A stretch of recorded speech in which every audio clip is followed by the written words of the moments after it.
Panginoon, hinihiling ko po na pagpalain ninyo ang taong nanonood at nakikinig ngayon. Pagkalooban niyo po siya ng mabuting kalusugan.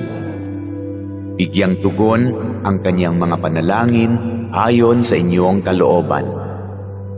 Loobin niyo po na magkaroon ng agarang solusyon ang problemang kanyang kinakaharap, lalo na ang problemang pinansyal at problema sa kanyang karelasyon at mga kaibigan.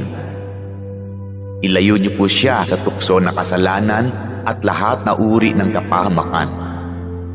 Panatilihin niyo po sa kanyang puso ang pagkakaroon ng malasakit at pagmamahal sa kapwa, katulad ng kanyang pagmamahal sa inyo na aming iisang Diyos. Ito ay aking hinihiling sa pangalan ni Jesus. Amen.